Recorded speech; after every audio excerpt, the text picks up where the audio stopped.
तन्मय होकर मन को धोकर जप लो सिर नमोकार नमो अरिहंताण नमो सिर सिद्धाण सब दुख हरता मंगल करता महामंत्र नमोकार नमो अरिहंताण नमो सिर सिद्धाण तन्मय होकर मन को धोकर जप लो सिर नमोकार नमो अरिहंताण नमो सिर सिद्धाण सब दुख हरता मंगल करता महामंत्र नमोकार नमो अरिहंताण नमो सिर सिद्धाण मोह को जिन्होंने मारा अरिहंत विश्वधार है अष्ट कर्म नष्ट किए सिद्ध प्रभु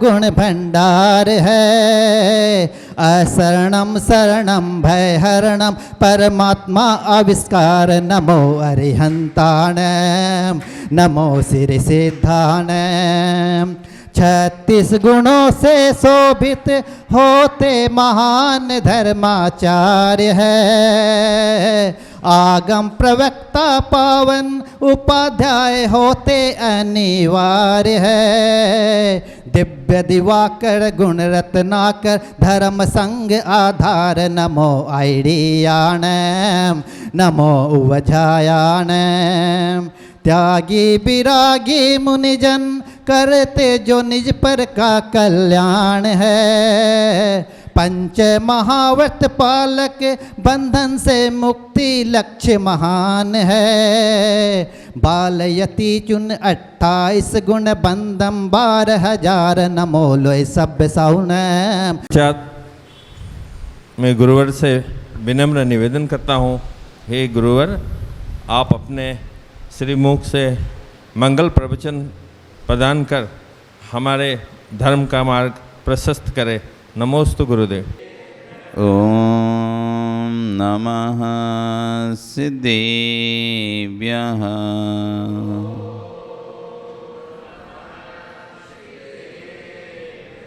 ओम नमः सिद्धेभ्यः।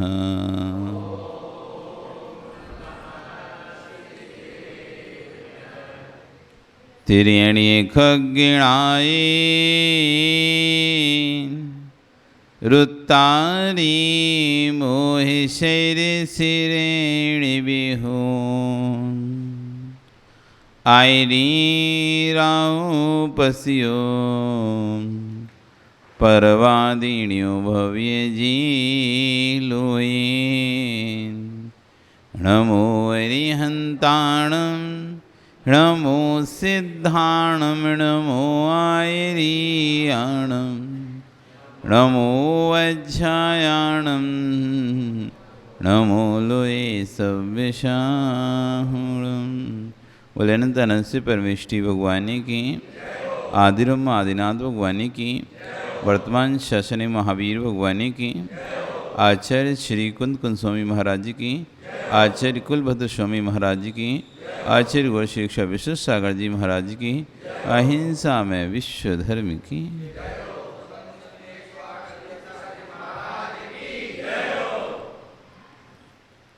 बंधु, वर्तमान शासन एक वर्धमान स्वामी के शासन में तीर्थंकर प्रभु की चरण विश्राम में बैठकर हम सभी जिन देशना का श्रवण कर रहे हैं। कल यहाँ पर आचार्य गुण कह रहे थे, भोजन करने के बाद जैसे हम उसकी 4 जगह अगर भोजन अच्छा लगता है तो क्या करते हैं, उसकी प्रशंसा करते हैं कि एक तृप्ति होती है भोजन के बाद, भोजन करने की एक संतुष्टि व्यक्ति को मिलती है। एक तृप्ति नहाने के बाद, आप कहीं से घूम घाम के आ रहे हो या सुबह से रात को सुबह देर में उठे हो और जब तक नहा नहीं लेते तब तक आपको एक बेचैनी होती है। जब तक पूरे शरीर पर पानी ना डाल लें, नहान, गर्मी का समय चल रहा है, मौसम चल रहा है, पसीना पसीना हो रहे हो, आप कहीं बाहर से भी आए हो तो आपको लगता है एक बार नहा लें, उससे एक तृप्ति आती, संतुष्टि आती नहाने के बाद। अपने आप को अपन फ्रेश महसूस करते हैं, रिफ्रेश जैसे अपन कहते हैं, ऐसा फ्रेश महसूस करते हैं नहाने के बाद। सुबह उठने के बाद और नहाने के बाद में अंतर होता ही नहीं होता।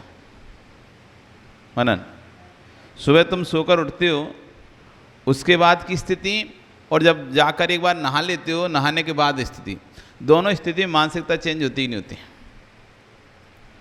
हमको कैसा लगने लगता है, हम फ्रेश हो गए, अब हम मूड हमारा फ्रेश हो गया। जब तक नहाए नहीं ऐसा बासा बासा लगता है, बासा बासा, आज कुछ मज़ा नहीं है, शरीर से सुगंध मतलब दुर्गंध निकल रही है ऐसा लगता है, और यह आलस आलस भरा रहता है हमारे शरीर में।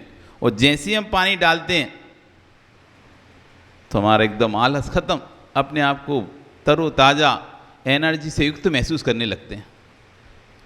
जब तक नहीं नहा रहे थे तब तक एनर्जी लेस लग रहा था शरीर, और जैसे ही नहाया और शरीर में एनर्जी, कह रहे हैं नहाएं और तृप्ति ना हो, खाना खाएं तृप्ति ना हो, खाने के गाल नहाने के बाल अलग दिखाई दे जाते हैं। नहाए के बाल और खाए के गाल, जो खाना खा के निपट गया ना उसका चेहरा देख लो आप, अलग ही रहेगा, और जिसको अभी खाना खाना है उसका चेहरा देख लो अलग रखा। ऐसी जो नहाया नहीं है उसका चेहरा देख लो, और जो नहाकर आ गया उसका चेहरा देख लो। तो एक कहावत है, नहाए के बाल, नहाने के बाद बाल और खाने के बाद गाल दोनों चमकते हैं। भोजन करके आया और गालों पर चमक ना आए, ये हो नहीं सकता। या फिर भोजन रुचिकर नहीं बना, या तो दो ही बात हो सकती हैं। भोजन करके आया, गालों पर चमक नहीं है, इसका मतलब ही क्या है कि भोजन रुचिकर नहीं था। ऐसे ही आप भगवान की भक्ति कर रहे हैं, और भगवान की भक्ति करने के बाद आपके अंदर आनंद की झलक ना आए, इसका मतलब ही भगवान की भक्ति आपने की नहीं। भगवान की भक्ति करने के बाद कह रहे हैं कि योगी बनने के बाद कोई यदि योगी बन जाता है, योगी बनकर भी उसके चेहरे पर चमक ना हो, ये हो ही नहीं सकता। इसका मतलब है कि योगी का आनंद नहीं है। इसको निर्गंत योगी बन के आया हो, जिसके चेहरे पर भद्रता ना झलके, प्रसन्नता ना झलके, वह दिगंबर मुनि बनकर मुनि बना ही नहीं है। क्योंकि रुचिकर मिल जाए जो तू चाहता था तो उस दिन कुछ अलग ही आनंद होता है। भोजन में जो हम चाहते हैं वो मिल जाए तो उस दिन अलग आनंद आता है। ये जब जीव द्रव मिश्र धारा में पुद्गल द्रव को ग्रहण करता है तब इतना आनंदित होता है। तो हे ज्ञानी, जब निज में निज की अनुभूति लेगा, निज द्रव का अनुभव करेगा तो कितना आनंदित होगा। जब तक निर्गंध मुनि नहीं बन पाए तब तक श्राप को तुम्हारी जो जिन देश जिन संज्ञा है, आचार्य कह रहे हैं कि आप मुनि बनोगे तब आपकी जिन संख्या प्रारंभ हो जाएगी। जिन संज्ञा, अभी आप मुनि नहीं बने तब तक आपकी एक देश जिन संज्ञा, यानी आप एक देश जिन हो, भगवान हो आप, भगवान एक देश भगवान हो पर, क्योंकि अणुवृत्तों को पालन कर रहे हैं ना, अणुवृत्तों का पालन कर रहे हो तो आप एक देश भगवान हो। यानी आगे जाने वाले उस मार्ग पर आप चल पड़े हो जिस मार्ग पर भगवान ने चला था, जिस मार्ग को भगवान ने अपनाया था। ऐसे सम्य दर्शन ज्ञान चाहत के मार्ग को आपने अपना कदम रख दिया है, इसलिए आप एक देश जिन संज्ञा को प्राप्त होगा। पंचम गुण स्थान में जीव एक देश संज्ञा को प्राप्त हो जाता है। फिर छठवें सातवें गुण जिन, फिर आगे जाके जिन वर, फिर आगे जाके जिन विषव, ऐसी संज्ञाएं चलती हैं। एक देश जिन, जिन, जिन वर और जिन वृषभ। जो तीर्थंकर केवली हैं वो जिन वृषभ हैं। जो 8वें 9वें 10वें गुण स्थान में 11वें स्थान चल रहे हैं जिन वर हैं, और जो मिराज वो जिन हैं, और जो श्रावक है वो एक देश जिन है। तुम्हारी जो एक देश की संज्ञा है उसकी अनुभूति का प्रयास तो करो। इसलिए मैं बार बार कह रहा हूँ क्योंकि आपने ये सोच के रखा है कि जो मेरी दान पूजन की विधि है यही मेरा धर्म है, यानी ये क्रियाभूत पुण्य धर्म है। परंतु स्वात्मा जो है तेरी, देश जिनकी अनुभूति लेना तेरा अंतरंग की अनुभूति है। भोजन करें और तृप्ति ना हो तो भोजन कोई काम का नहीं है। इसलिए आचार्य ने कहा है, जब ग्रंथों को लिखते हैं, औसत शास्त्र के ग्रंथों को आचार्य कल्याण कारकम में आचार्य भगवंत ने लिखा कि भोजन करो चाहे भजन करो, भोजन करो चाहे भजन करो, पूर्ण मन योग के साथ करना चाहिए। टीवी देखते देखते, अखबार पढ़ते पढ़ते, बात करते करते, मोबाइल चलाते चलाते भोजन नहीं करना चाहिए, क्योंकि आपका वहाँ पर मन योग नहीं रह पाता। इसलिए आप कितना भी व्यापार करते हो, कितने भी आप पैसा कमाते हो, लेकिन भोजन के समय अपने आप व्यापार को बंद कर दो। आप कमा किसके लिए रहे हो? पेट के लिए कमा रहे हो, पेटी के लिए कमा रहे हो। पेट भरने और पेटी भरने दो ही के लिए तो कमा रहे हो। तो पेटी आपकी भरी रही है, लेकिन आप पेट शांति से भर लो। और जब आप घर में आओ भोजन करने, तब अपने व्यापार के सारे कार्यों को साइड में रखिए। अब तुम एक को और इधर खा रहे हो, हाँ एक को मोबाइल चला, हलो हलो हलो चल रहा है, इधर खाते जा रहे हो, इधर फोन पे बात करते जा रहे हो। आपका मन योग है ही नहीं वहाँ पर, वचन योग है ही नहीं है, काय योग है ही नहीं है। आपको भोजन वो कोई कार्यकारी नहीं होगा। इसलिए जब भी भोजन करें ये नियम ले लें, मौन से भोजन करेंगे। कई जगह मौन का 7 स्थानों पर मौन का नियम आचार्य बताया। आयुर्वेद के हिसाब से भी मौन रहना और सिद्धांत के आगम के हिसाब से भी मौन रहना चाहिए। स्नान करते समय, नहाते समय बोलना नहीं चाहिए। ये तो नहाते समय तुम गाना गा रहे हो और वो नहाते जा रहे हो, पूरा पानी मुंह में घुसेगा, वो चिल्लाते जा रहे हो, बोलते जा रहे हो, नहाते जा रहे हो, पूरा पानी मुंह में घुसेगा। इसलिए स्नान करते समय मौन रहना चाहिए। मल त्याग करते समय मौन रहना चाहिए। आप जब मल का त्याग करते हो, अपने दांतों को बंद करके मौन रखना चाहिए। आयुर्वेद कहता है कि यदि आप बोलते हो तो आपके दांत कमज़ोर हो जाते हैं, जल्दी गिर जाएंगे, दांत खराब हो जाएंगे और अनेक प्रकार के बैक्टीरिया मुंह के माध्यम से अंदर प्रवेश करेंगे। इसलिए मल परित्याग करते समय मौन रहना चाहिए। भोजन करते समय मौन रहना चाहिए। जब जब आप भोजन करें तो भोजन करते समय मौन रहें। शयन करते समय मौन रहना चाहिए। सोएं तो मौन लेके सोएं। मैथुन सेवन, अभ्रम सेवन करते हैं, उस समय मौन रहना चाहिए। लघु शंका जाते समय मौन रहना चाहिए। भगवान की पूजा करते समय मौन रखना चाहिए। ये मौन के स्थान हैं। मौन कहाँ कहाँ रखना चाहिए? तो भोजन, शयन, पूजन, स्नान, लघु शंका, दीर्घ शंका, मैथुन सेवन, अभ्रम सेवन, ये 7 स्थान हैं। इन स्थानों पर सदैव मौन रहना चाहिए।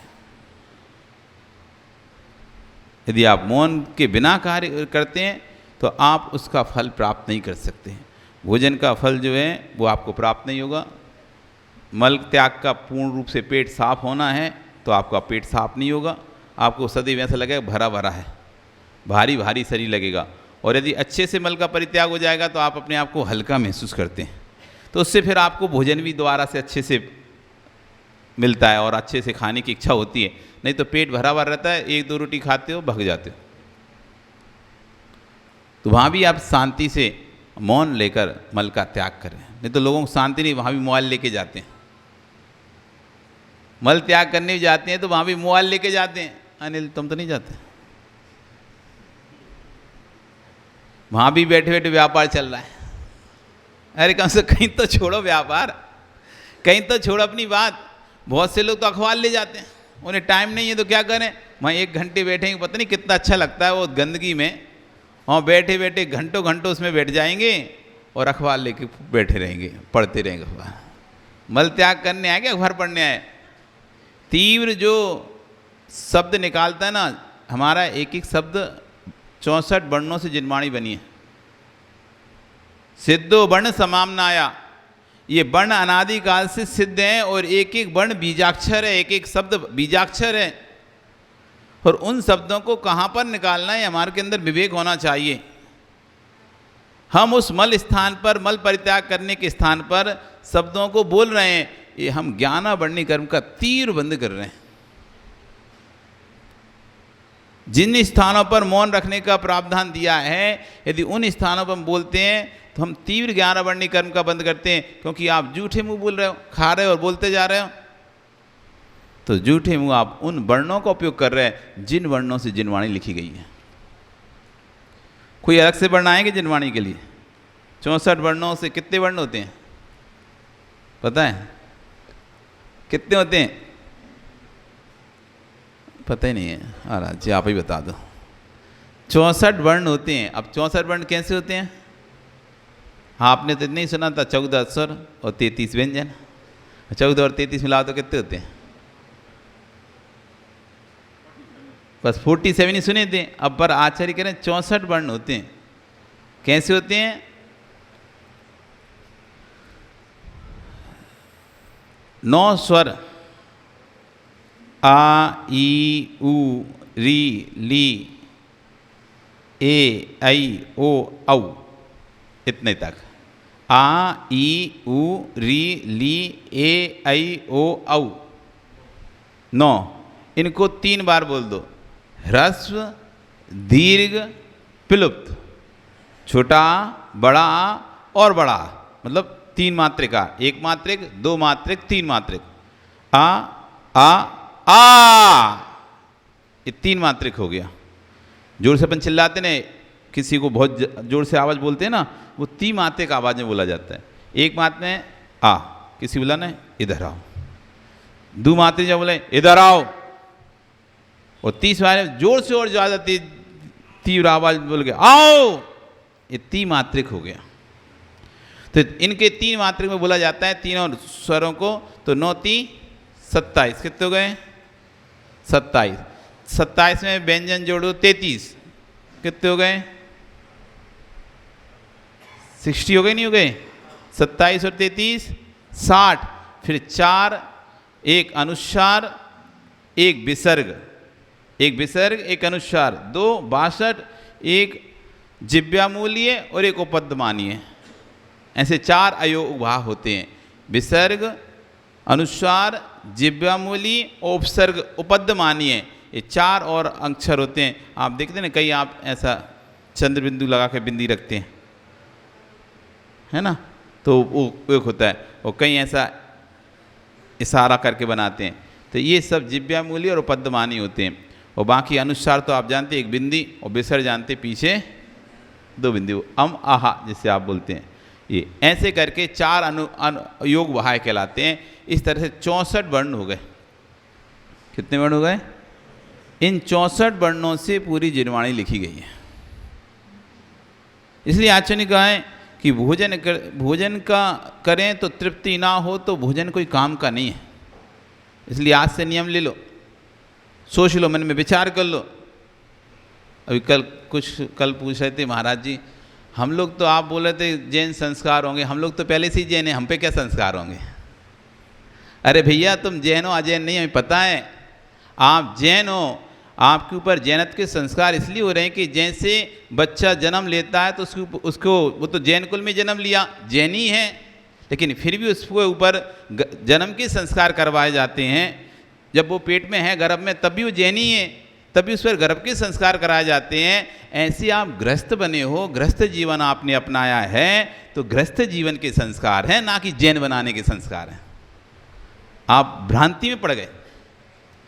आपको जैन बनाने के संस्कार नहीं है, जैन तो उनको बनाने के संस्कार हैं जो जैन नहीं है।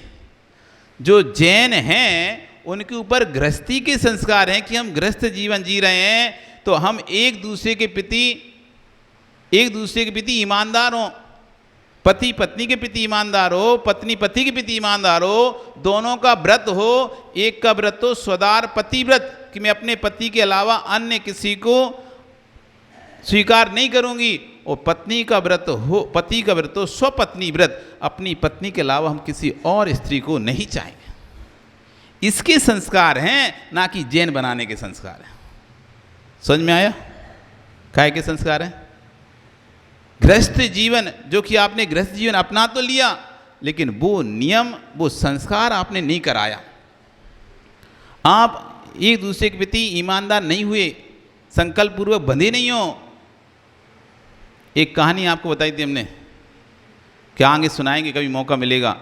विजया सेठ सेठानी कथा, विजया सेठ सेठानी कथा थी। दोनों पति पत्नी थे।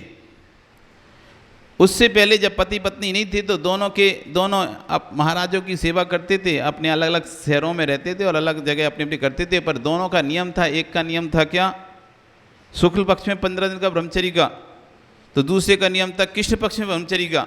और इत्तेफाक से दोनों की शादी हो गई। दोनों के अलग अलग नियम, अलग अलग शहर में रहने वाले, कोई एक दूसरे का मेल नहीं, लेकिन नियम उन्होंने लिया था। महीना में 15 दिन पर्याप्त होता है ब्रह्मचर्य से रहने में, क्या ही दिक्कत है। कौन कोई 1 महीने तक अब ब्रह्म का सेवन करता है। तो 15 दिन उसने को, जिससे भी शादी हुई तो 15 दिन तो है ही ना। तो 15 दिन एक ने ब्रह्मचर्य का और 15 दिन एक ने का कृष्ण पक्ष का था और एक का शुक्ल पक्ष है। अब दोनों की हो गई शादी। और शादी होने के बाद अब जब पहला सुहाग रात जिसे कहते हैं, पहली रात जिसे बोलते हैं, स्त्री बैठी हुई है, पति आता है तो उसके पैर पड़ती है और पैर हाथ जोड़कर बोलती है, आज हमने नियम लिया है, हम एक दूसरे के धर्म का पालन कराएंगे।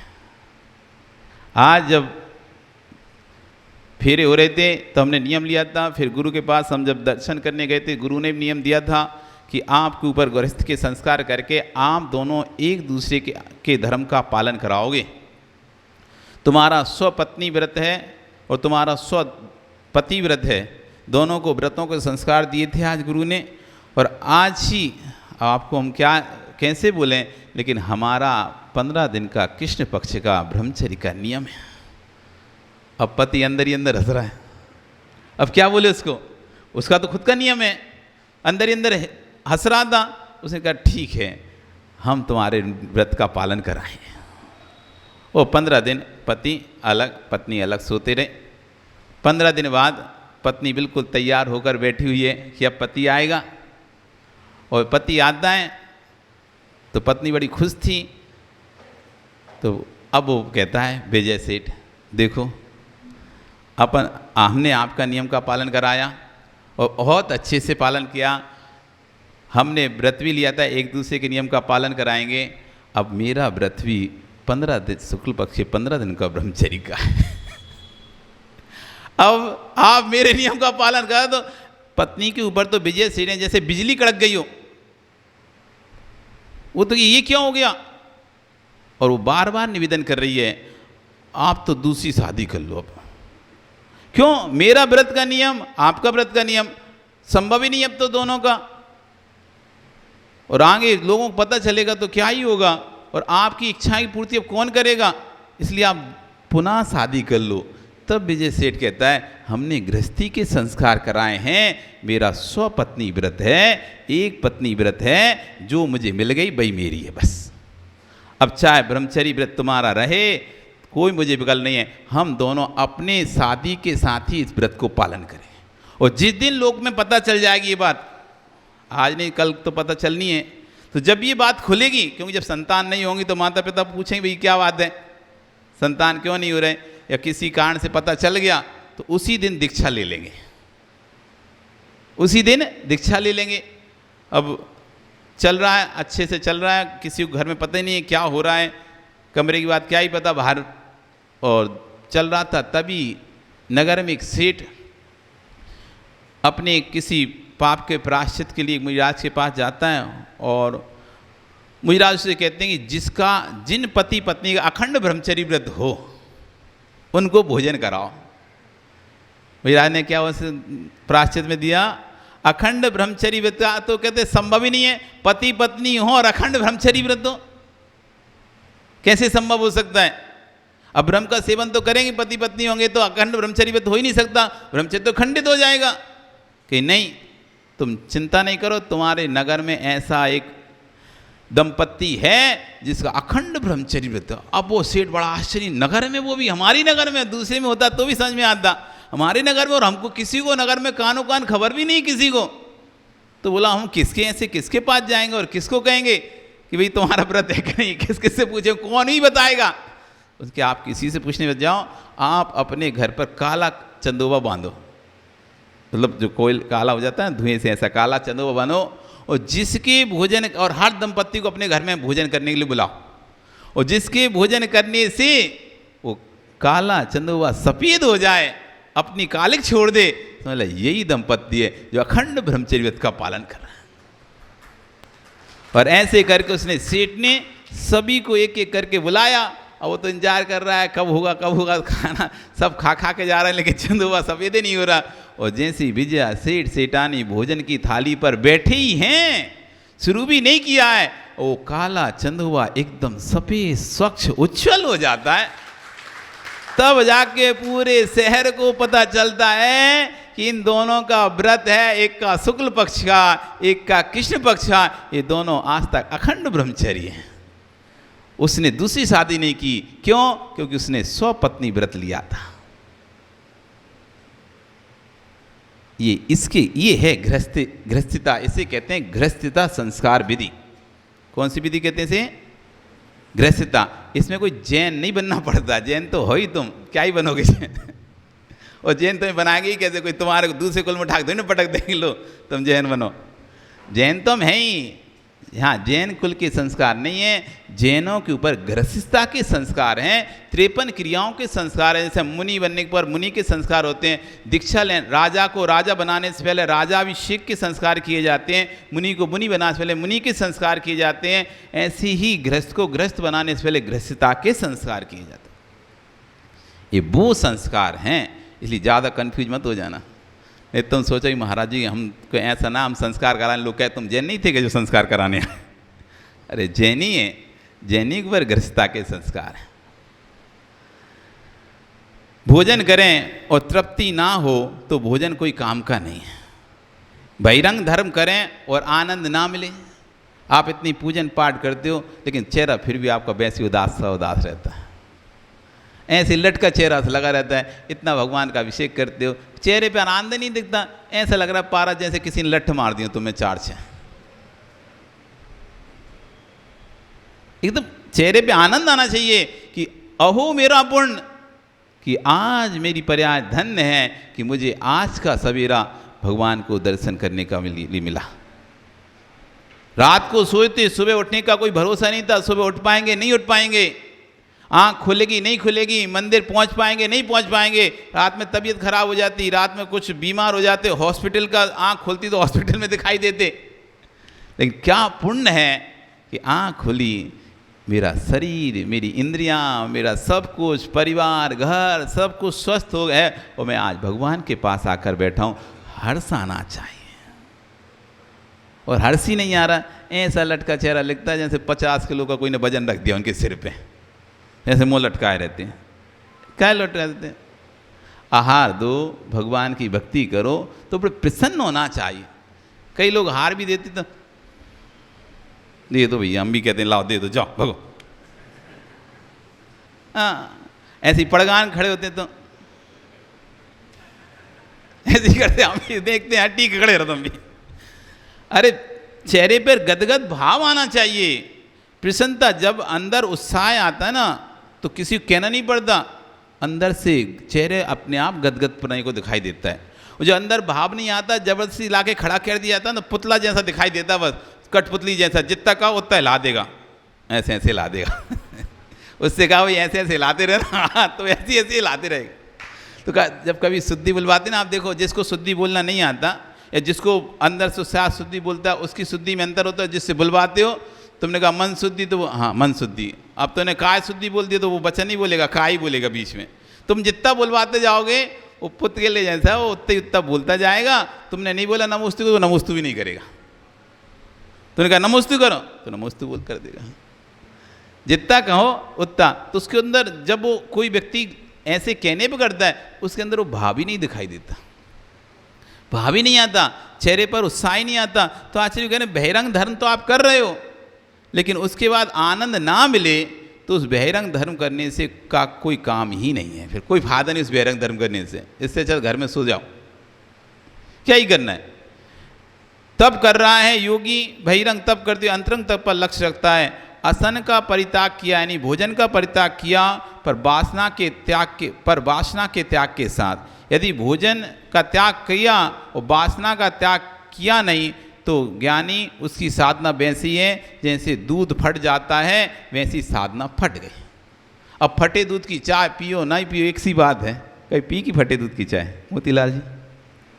फटे दूध फटा कभी देखा कि दूध फटते? नहीं देखा। ओ मनन, देखा कभी दूध फटते हैं? उसकी चाय पिवा लें तो कैसी लगेगी? फटे दूध की चाय पी कभी? नहीं पी ना। तो कभी पी के देखना कैसी लगती है। तुम कहोगे इससे अच्छे पी नहीं पीते वही अच्छा था। कभी स्टेशनों की चाय पियो तो ऐसा लगता है कि इससे चाय ना पिए तो वो अच्छा। वो पानी ऐसे लगता है पानी धौन टाइप का पानी, जैसे बर्तन धो के पानी दे दिया हो तुम्हें चाय के नाम पे। स्टेशन में कभी कभी गाड़ियों में चाय पियो तो ऐसे एक चूस तो फेंक देते हो पूरी। 10 रुपये की चाय ऐसी एक चूस के लिया और पूरी फेंक देते हो। ऐसा लगता है इससे पीते भी नहीं, वही 10 और फालतू गए। पानी पी लेते, सच एक बोतल मंगवा लेते पानी की, वो पी लेते। तो ऐसे ही कह रहे हैं वो साधना वैसी फटे दूध के जैसी साधना है। अब दूध पिया वो भी फटा, तो क्या ही मतलब हुआ? कोई फायदा नहीं है। बर्तन खाली तो किया पर वासना खाली नहीं की। भोजन तो छोड़ दिया लेकिन भोग नहीं छोड़ पाए। उस दिन सारे भोग चाहिए, भोजन छोड़ने के बाद बस तेरी साधना फट जाएगी। कैसे? बर्तन खाली तो किया पर वासना खाली नहीं की। भैया कल का दूध रखा था जिस बर्तन में, उसी बर्तन को तूने खाली करके अगला दूध ले लिया उसी में, तो सूर्य जी बताओ क्या होगा? उसमें जो लगाल लगी थी एक दिन पहले दूध जो आपने लिया था, वो दूध को बर्तन आपने ऐसा ऐसा खाली किया और नया दूध ले लिया, तो बताओ माणी जी क्या होगा उस दूध का? फट जाएगा। क्यों फट जाएगा? क्योंकि उसमें जो वासना लगी होती, लगाल लगी होती आपके पुराने दूध की, वो आपने साफ नहीं की और नया दूध उसमें बल लिया। ऐसे ही कसायों की जो तुम्हारी लगाल लगी हुई है उसे साफ किया नहीं और धर्म की और चीज़ों से भर ली, फट जाएगा सारा धर्म, कोई काम का नहीं है। तो नया दूध भरेगा तो उसी बर्तन में, तो दूध का क्या होगा? सुनिए मैं क्या कह रहा हूँ, ये यहाँ वहाँ की चर्चा नहीं चल रही है। ज्ञानियों बर्तन खाली तो किया, कपड़े तो उतार दिए, गहने तो उतार दिए, घर के बाहर चला गया, पर जो वासना की लगाल लगी थी उसको खाली नहीं किया तो साधना फट जाएगी।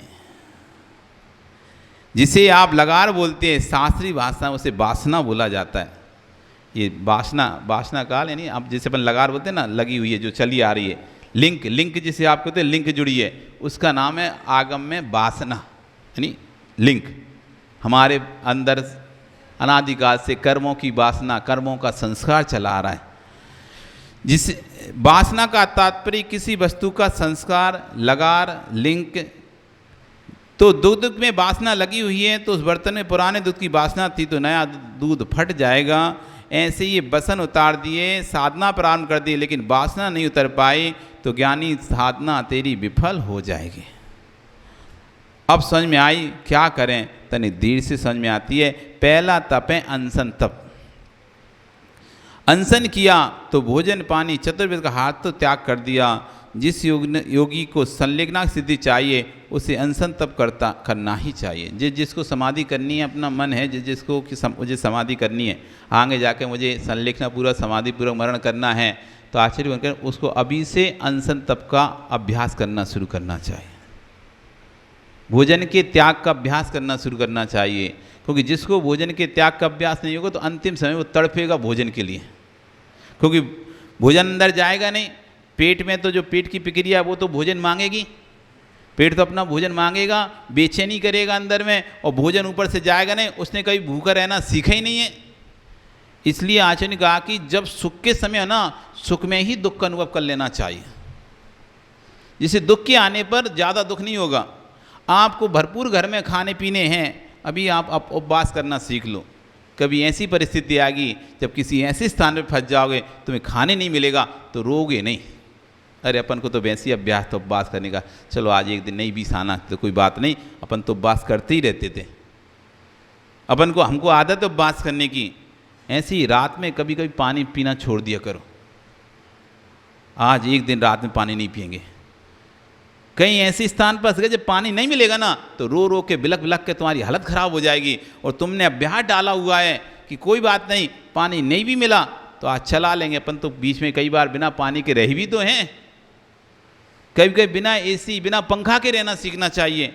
कभी नहीं मिला तो रोगे नहीं, बिल्कोगे नहीं। ठीक है, अपन कई बार अभ्यास किए इसके बिना रहने का, इसके बिना रहने का, क्योंकि दुख सुख में जो भावित ज्ञान है वो दुख के आने पर चला जाता है। इसलिए अपने ज्ञान को दुख से भावित करके रखो। इसलिए बच्चा, क्या नाम तुम्हारा? यस। समय समय पे अपना कमाते रहना चाहिए, जैसे पता चले कि पैसे की क्या कीमत होती है। स्वयं कमाओगे तो पैसे की कीमत पता चलेगी। अभी पिता के सामने कमाना सीख लो तो आगे कमाने में दिक्कत नहीं होगी। जो बच्चा पिता के सामने जिम्मेदारियों को संभाल लेता है उसको पिता के जाने के बाद दिक्कत नहीं होती, और जो पिता के रहते जिम्मेदारियों को नहीं संभाल, अभी तो पिताजी कर तो रहे, पिताजी कर तो रहे, ऐसा प्रमाद में रहता है, तो पिता के जाने के बाद वो बहुत तकलीफ को पाता है, क्योंकि उसने इसको सीखा ही नहीं था, पिता के रहते कुछ सीख ही नहीं पाया, तो उस जाने का तकलीफ को बहुत पाता है। ऐसी नगर में साधु आते हैं तो साधु के रहते रहते पढ़ना लिखना सीख लेना चाहिए। लेकिन जब साधु चले जाएंगे फिर तुम बड़े तकलीफ पाओगे, अब किससे पढ़ें, किससे सुने, किससे समझें, अब तो कोई यही नहीं बताने वाला। तो आचार्य वनिया कह रहे हैं कि पहला तप अनसप तप है, भोजन पानी चतुर्थ का आहार त्याग किया है। जिस योगी को संलेखना करना है, जिस श्रावक को संलेखना करना है, उसे ये अनशन तप जरूर करते रहना चाहिए। यदि अनशन तप नहीं करता तो बाद में मरण के समय उसे बहुत वेदना होती है और संक्लेशता के साथ मरकर उसका कुमरण हो जाता है और देव दुर्गति हो जाती है। देव दुर्गति समझते हैं? वनवासी, बेंतर और ज्योतिषी, इन तीन देवों उत्पन्न होने वाले जीव को कहते हैं देव दुर्गति। देवों में तो गया लेकिन दुर्गति हो गई। मनुष्य दुर्गति, मनुष्य तो पैदा हुआ लेकिन भंगी, चमार, मेहतर ऐसे नीच कुल में पैदा हो गया। मनुष्य बनना नहीं बनना इसका एक सही हो गया, मनुष्य दुर्गति हो गई। ऐसी देव दुर्गति, देव में तो गया ऊंचा रिद्धिधारी, अब देव भी बना तो क्या नीचा देव बना, तो उसे फायदा ही क्या हुआ सदैव। दूसरे देवों का हमेशा सदैव ऑर्डर मानना पड़ेगा, उसे सदैव आज्ञा माननी पड़ती दूसरे देवों की। वहाँ पर 10 प्रकार के देवों की व्यवस्था होती है। देवों में भी ऐसा नहीं कि सभी देव मतलब देव सबसे आम मतलब देव बहुत उनको बहुत ऐश्वर्य वैभव मिलता हो, उसमें भी अलग अलग भेद हैं। पहला होता है इंद्र, इंद्र जिसे राजा के समान वैभव मिलता है, सब जिसकी पूरी स्वर्ग में आज्ञा चलती है उसे कहते हैं इंद्र। दूसरे होते हैं सामानिक, जो राजा की तरह आज्ञा तो नहीं चलाते लेकिन राजा के सदस्य वैभवशाली होते हैं। जैसे अब कोई राजा, उसका माता पिता होते ना, ऐसे माता पिता का ऑर्डर तो नहीं चलता राज्य में, ऑर्डर तो किसका चलता है? राजा का, लेकिन उनको राजा के समान वैभव प्राप्त होता है। ऐसे ही स्वर्ग में दूसरे प्रकार के देव होते हैं सामानिक, जिनको आदेश देने की आज्ञा तो नहीं है लेकिन इंद्र के समान वैभव भोग भोगने की सारी सुविधाएं उनको मिलती हैं, उनको कहते हैं सामानिक। तीसरे होते त्रायंसिस देव, जैसे किसी राज्य में पुरोहित और मंत्री का स्थान होता है ऐसा उनका स्थान होता है स्वर्ग में। वो राजा के सदस्य नहीं होते, राजा के सदस्य उनको वैभव नहीं मिलता, आज्ञा चलाने वैभव नहीं मिलता, वो राजा के अंडर में रहते हैं पर राजा के धार्मिक कार्यों में उसका सहयोग करते हैं, इंद्र के धार्मिक कार्यों में साथ में जाते हैं, इनको सलाह देते हैं इस तरह से कार्य कराएं। ये त्रायंसिस जाति के देव कहलाते हैं। फिर होते हैं पारिषद, आत्मरक्ष देव, जो राजा की, जैसे लोग में राजा की रक्षा करने के लिए बॉडीगार्ड खड़े रहते हैं ना, ऐसे इंद्र की रक्षा में जो तैनात रहते हैं सदैव, उन्हें कहते हैं आत्मरक्ष देव, उनकी रक्षा करने वाले। फिर 5वीं कैटेगरी में आते हैं पारिषद देव, जैसे मित्रगण होते हैं राजा के और नीचे अपना सिंहासन लगा के बैठे रहते हैं, यानी पारिषद देव होते हैं जो इंद्र के समान वैभव वाले नहीं होते पर इंद्र के साथ सहयोग करते हैं। जहाँ जहाँ इंद्र जाता है उसके साथ उनका भी अपना अपना सबका स्वतंत्र वैभव होता है लेकिन इंद्र से कम वैभव होता है, वो होते हैं पारिषद देव। इंद्र, सामानिक, तांसिक, पारिषद, आत्मरक्ष, लोकपाल, लोकपाल देव होते हैं जिनका काम होता है स्वर्ग के चारों दिशाओं में व्यवस्था को देखना कि किसी प्रकार का कोई उपद्रव, तो जैसे नगर में कोतवाल का काम होता है ना, आपका टाउन इंस्पेक्टर का काम होता है, सर्कल इंस्पेक्टर का काम होता है, नगर की व्यवस्थाओं को देखना है। एसपी का काम होता है कि लॉ एंड ऑर्डर को व्यवस्थित रखना है, कोई कहीं अराजकता ना फैल जाए। ऐसी इंद्र स्वर्ग में किसी प्रकार की कोई समस्या ना हो, इसको देखने के लिए लोकपाल नाम के देव होते हैं, उनका काम होता है लोकपाल का काम। फिर होते हैं इंद्र, सामानिक, त्रांसित, पारिसात, आत्मरख, लोकपाल, अनीक। अनीक जाति के देव, इनका काम प्रजा का, सेना का काम करना होता है। पैदल सेना, घोड़े वाली सेना, रथ वाली सेना, हाथी वाली सेना, इस तरह की सेना, युद्ध शस्त्र में जैसे सेना को अपन देखते हैं ना, अनेक प्रकार की सेना, तो सेना का काम करने का जिनका कार्य होता है वो होते हैं अनीक जाति के देव। फिर आते हैं आभियोग जाति के, इनका काम है दासी दास की तरह काम करना। राजा की आज्ञा होने पर घोड़ा बनना, राजा की इंद्र की आज्ञा होने पर शेर बनना, हाथी बनना, जो भी सेना में ज़रूरत है वाहन की, वो वाहन इनको बनना पड़ता है। ये आभियोग जाति के देव होते हैं। जैसे घर में दासी दास नौकर चाकर होते ना, ऐसा काम इंद्रलोक में जो इंद्र का महल है उसमें इनको रहना और सेवाएं करना है। ये आभियोग जाति के देवों का काम है। फिर होते हैं आभियोग, इंद्र, सामान्य, त्रांसित, पारिसात, आत्म, रक्ष, लोकपाल, अनीक। फिर प्रजा, प्रकीर्णक जाति के देव, जिनका काम जैसे नगर में प्रजा रहती है ऐसी पूरे इंद्रलोक में फैले रहना इनका काम। राजा को जब इंद्र जरूरत होती है इनको बुलाता है, नहीं होती तो जरूरत नहीं होती। ऐसा प्रकीर्णक जाति के देव होते हैं। और अंतिम देव होते हैं किल्विश, ये नीच जाति, शूद्र जाति के देव होते हैं, जिनका काम इंद्र के नगर के बाहर रहकर नगर की साफ सफाई करने का है। जैसे अपने यहाँ जो शूद्र लोग होते हैं, चमार आदि रहते हैं मेहतर, जिनका काम गाड़ी भरो, सामान, रोड साफ करो, नाली साफ करो, इस तरह के वो देव होते हैं। उनको नगर के बाहर क्लिविस जाति के देव होते हैं, उनको बाहर रखा जाता है।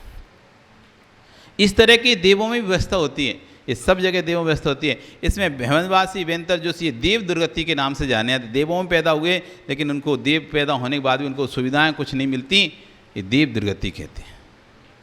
इसलिए यहाँ पे आज कहने कि तप तो कर रहे हैं लेकिन तप की सिद्धि नहीं हो रही। देव भी बने तो क्या हो गया, देव दुर्गति हो गई। वासना के त्याग के साथ इंद्रियों के गर्व को दूर करना, वासना तो त्याग करो, साथ में इंद्रियों का गर्व भी दूर करो। ये दूसरा बहिरंग तप चल रहा है।